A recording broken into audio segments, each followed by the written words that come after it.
Magandang umaga guys. Dito papunta kami sa simbahan. Diyan sakay kami ng tricycle. Medyo mapahaba itong video. Medyo asalungot. Maraming sasakyan. Kasi malapit lang kami dito sa syudad. Maraming sasakyan. Yan, malaki. Diyan, papasok kami konti, pero malayo pa doon. Pasok kami sa balubal dito, sa bukid. Pero yung daan dito, puro simento. Pero magandang tanawin dito. Guys, marami kang makikita. Katulad ito, marami ditong subdivision. 3 subdivision to, nakahiwalay. Diyan, magandang tanawin dyan. Kita mong barko kasi pataas to. Medyo malayo talaga. Pina-fast forward ko lang para madali maambon ito. Alog-alog pa. Subdivision, magandang subdivision. Kahit bundok to, papuntang bundok, pero yung daan sementado naman. Yun, yung subdivision yan, bago pa lang yan, pero maganda. Marami nang nagawang bahay, maraming bahay yan.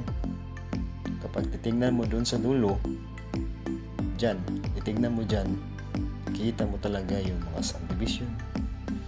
Maganda, pwede ka doon mag snack kung gusto ka.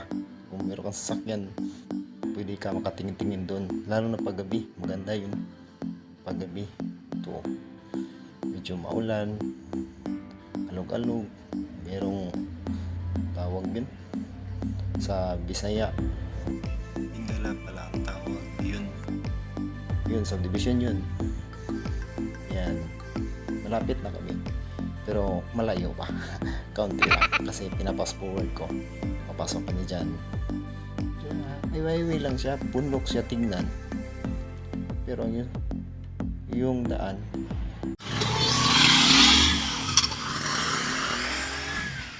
ayan, mababa na kami. Yung sinasabi ko kanina, yung daan, maganda yung daan kanina kasi sementado. Pag dito bababa na kami, yan, medyo malapit na yan. Parang 10 minutes lang yung lakad punta sa simbahan namin. Medyo malayo, konti lang. Diyan, kinakat ko lang dyan papunta doon sa dulo. Diyan, punta na kami, malapit na kami. Meron pang manok, yung mga maliliit na manok.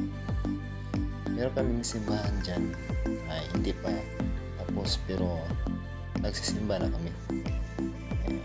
Diyan, nakita nyo, yan ang simbahan namin.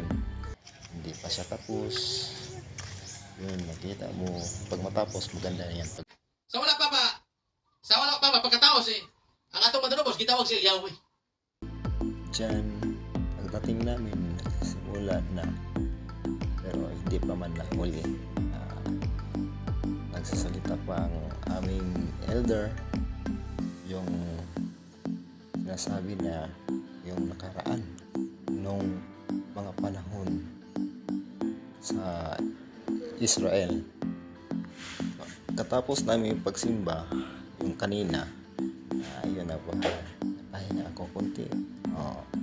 Dito na hindi niya alam kung anong gagawin niya, alikot kasi masakit sa gilid. Hindi ka mapakali kasi hindi naman masyadong masarap higaan kasi matigas kasi yung upuan. Yun, nahihirapan ako dyan yung higa, pero papunta din yan, tutulog na yan. Tapos pagkatapos ng pahinga kaunti, dito naman nagsisimula tayo sa hapon. Siya naman ang speaker. Siya ang speaker ngayon sa hapon. Yan. Sa dihang namatay sa mga igsoon, kita iyang gilimpyuhan pinaagi sa iyang dugo. Sa diha nga gilimpyuhan ta niya, giangkon ta niya nga mga anak. Yun guys, pauwi na kami. Papunta na kami sa ibaba. Diyan guys, mabuti na lang meron akong kapatid, makahits kami pabalik sa aming bahay. Yung tindahan namin. Thank you for watching. Bye bye.